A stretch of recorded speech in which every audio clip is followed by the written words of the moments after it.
On the line with me, my sister from another mister, the one and only Jini Thornton. What's going on, Jini? Hey, I just Jini. got to say, hey, Willie, I'm appreciating and loving your energy today. Oh, thank you so much. Thank you, Jini. You know what? It's just a refresher energy, the power of unplugging. I'll say that, being able to get away for a couple days. Nice. I feel it. I got some energy for you too, Jini. Hello. No, Come on, ain't Crystal. feeling yours, Crystal. We ain't feeling yours that much at this That's point. because you was talking about some student loans. I'm like, Jini, can you give me a heads up first? She's like, every time you say student loans, it feels like a curse word. Praise God. Goodness. You know what, Jini? I recently read some people who put their student loans on forbearance due to the pandemic. They're really having some issues with their credit. Like, what's going on with that? Well, what I've been hearing directly from people, Willie, is some people who have these federally backed student loans. We all heard at the beginning of the pandemic that you were able to put your student loans on forbearance, meaning you didn't have to make payments for up to 6 months. So a lot of people, of course, signed up for that. But a lot of student loan servicers have incorrectly are marking people's accounts like they're missing payments.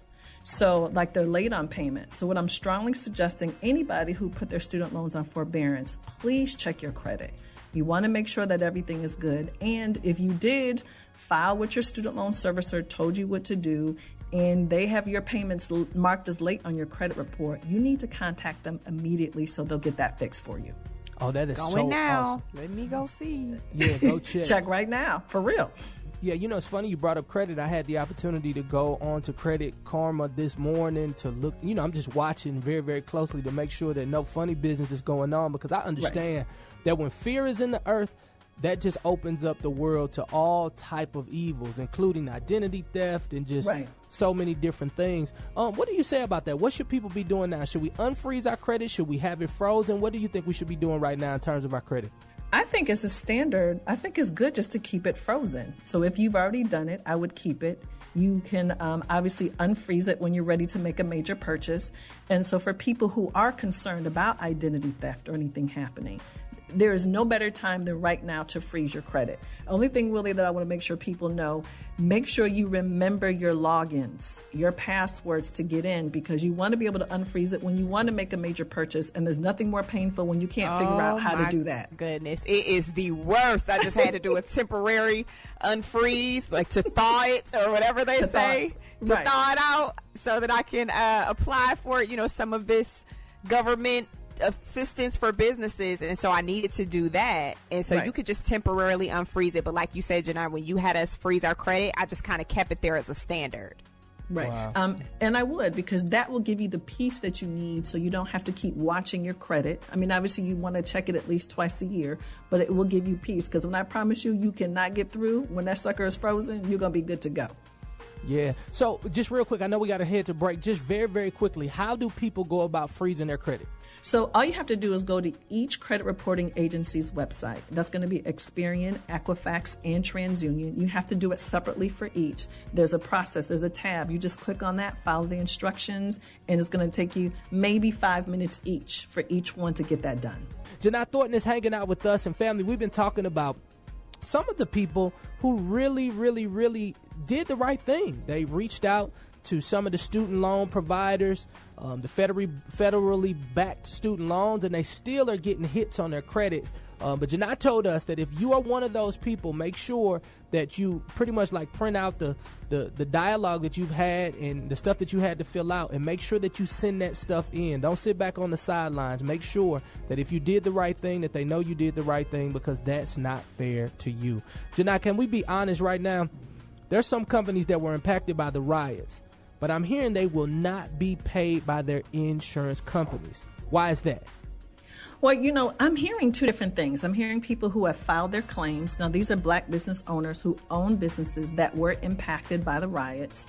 And I hear some people have filed their claims, no problem. But now I'm also hearing that there's some business owners whose insurance companies are trying to deny their claim, saying that the riots were in fact acts of terrorism. So let's be clear here. A riot is not terrorism. It is not the same thing. And Willie, I really want to make sure if there are any black business owners out there whose companies are denying their claims, we want to hear from them, because we want to know what insurance companies are doing this dance, playing these games, and not holding up their end of the deal. A riot is not terrorism. We want to know who those companies are. We want to have the ability to call them out. But yes, please file your claims. Please communicate with us so we can help you move your claim through the process. So say the last part over again. So what are they to do? I want people to, yes, they need to file their claim. File the claim as normal. If their claim is being rejected, I want people to reach out to us. You can reach out to us on social media at Jini Thornton, JiniThornton, because we want to help small businesses get the guidance they need to get their claims covered. Because again, a riot is not an act of terrorism. Obviously, they're completely different things. So we want to guide our business owners through this, and we want to be able to call out those insurance companies who are denying Call them claims. Yeah, we need to do that. Yeah, I like that. Call them out. Come on, Jini. Call them out. Yeah, the voice you're hearing is Jini Thornton. Last question that I want you to just kind of talk to me a little bit about this. I've noticed that a lot of celebrities and other people are putting up money for African-American businesses. I want to know, like a lot of times when we see this money put up, like what's going on with all these companies who are committed, like they're committing the money to help African-Americans. Like, where do you go to take advantage of that? Like, is that online? Do you got to send something in? Do you have to go to your bank? Like, how does that work? You know, that's the $100 million or maybe the $1 billion question, Willie, because Bank of America, they pledged $1 billion to address racial economic inequality. SoftBank launches a $100 million fund investing in people of color. All these funds are popping up, but the question is, how do you take advantage of it? Where's the information? And I don't have the answer. So I'm suggesting to people that they do what I do. I'm following these companies. I'm doing what I can to keep in touch with them, because not only do we need to take advantage of it, we have to be able to hold them accountable for the commitments that they're making. How are they going to show to us as a community not only what they pledged, but how are they really putting those dollars to work? And right now we don't have answers. They're pledges. I just want to make sure that these aren't just PR moves. So, Jini, are people getting another stimulus or not? I have seen that people are going to start getting debit cards. There's been all of these rumors. Should people expect that or no? You know what?